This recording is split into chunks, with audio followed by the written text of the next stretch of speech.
सदा बालरूपापि विघ्नाद्रिहन्त्री महादन्ति वक्त्रापि पञ्चास्य मान्या विधीन्द्रादिमृग्या गणेशाभिधामे विधत्तां श्रियं कापि कल्याणमूर्तिः। न जानामि शब्दं न जानामि चार्थं न जानामि पद्यं न जानामि गद्यम् चिदेका षडास्या हृदि द्योतते मे मुखान्निस्सरन्ते गिरश्चापि चित्रम्। मयूराधिरूढं महावाक्यगूढं मनोहारिदेहं महच्चित्तगेहं महीदेवदेवं महावेदभावं महादेवबालं भजे लोकपालम्। यदा सन्निधानं गता मानवामे भवाम्भोधिपारं गतास्ते तदैव इति व्यञ्जयन् सिन्धुतीरे य आस्ते तमीळे पवित्रं पराशक्तिपुत्रम्। यथाब्देस्तरङ्गालयं यान्ति तुङ्गास्तथैवापदः सन्निधौ सेवतामे इतीवोर्मिपङ्क्तिर्नृणां दर्शयन्तं सदा भावये हृत्सरोजे गुहं तम्। गिरौ मन्निवासे नरायेधिरूढास्तदा पर्वते राजते तेऽधिरूढाः इतीव ब्रुवन् गन्धशैलाधिरूढः स देवो मुदे मे सदा षण्मुखोऽस्तु। महाम्भोधितीरे महापापचोरे मुनीन्द्रानुकूले सुगन्धाख्यशैले गुहायां वसन्तं स्वभासालसन्तं जनार्तिं हरन्तं श्रयामो गुहं तम्। लसत्स्वर्णगेहे नृणां कामदोहे सुमस्तोमसञ्छन्नमाणिक्यमञ्चे समुद्यत्सहस्रार्कतुल्यप्रकाशं सदा भावये कार्तिकेयं सुरेशम्। रणध्वंसके मञ्जुलेऽत्यन्तशोणे मनोहारि लावण्यपीयूषपूर्णे मनःषट्पदो मे भवक्लेशतप्तः सदा मोदतां स्कन्दते पादपद्मे। सुवर्णाभदिव्याम्बरैर्भासमानां क्वणत्किङ्किणीमेखला शोभमानां लसद्धेमपट्टेन विद्योतमानां कटिं भावये स्कन्दते दीप्यमानाम्। पुलिन्देशकन्या घना भोगतुङ्गस्तनालिङ्गनासक्तकाश्मीररागम् नमस्याम्यहं तारकारे तवोरः स्वभक्तावने सर्वदा सानुरागम्। विधौ क्लुप्तदण्डान् स्वलीलाधृताण्डान् निरस्ते भशुण्डान् द्विषत्कालदण्डान् हतेन्द्रारिषण्डान् जगत्त्राणशौण्डान् सदा ते प्रचण्डान् श्रये बाहुदण्डान्।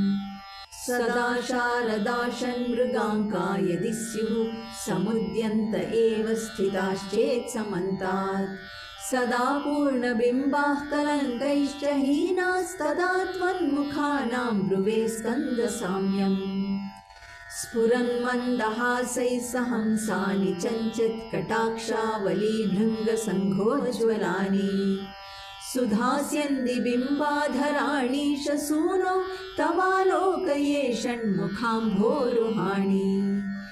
विशालेषु कर्णान्तदीर्घेष्वजस्रं दयास्यन्ति द्वादशस्वीक्षणेषु। मयि षट्कटाक्षः सकृत्पातितश्चेत् भवेत्ते दयाशीलकानामहानिः। सुताङ्गोद्भवो मेऽसि जीवेति षड्धा जपन्मन्त्रमीशो मुदा जिघ्रतेयान्। जगद्भारभृद्भ्यो जगन्नाथ तेभ्यः किरीटोज्ज्वलेभ्यो नमो मस्तकेभ्यः। स्फुरद्रत्नकेयूरहाराभिरामश्चलत्कुण्डलश्रीलसद्गण्डभागः कटौ पीतवासाः करे चारुशक्तिः पुरस्तान्ममास्तां पुरारेस्तनूजः। इहायाहि वत्सेति हस्तान् प्रसार्याह्वयद्यादराच्छङ्करे मातुरङ्कात् समुत्पत्य तातं श्रयन्तं कुमारं हराश्लिष्टगात्रं भजे बालमूर्तिम् कुमारेश सूनो गुहस्कन्दसेनापते शक्तिपाणे मयूराधिरूढ पुलिन्दात्मजाकान्तभक्तार्तिहारि प्रभो तारकारे सदा रक्ष मां त्वम् प्रशान्तेन्द्रिये नष्टसंज्ञे विचेष्टे कफोद्गारिवक्त्रे भयोत्कम्पि गात्रे प्रयाणोन्मुखे मय्यनाथे तदानीं द्रुतं मे दयालो भवाग्रे गुहत्वम् कृतान्तस्य दूतेषु चण्डेषु कोपाद्दहच्छिन्दिभिन्दीति मां तर्जयत्सु मयूरं समारुह्य माभैरिति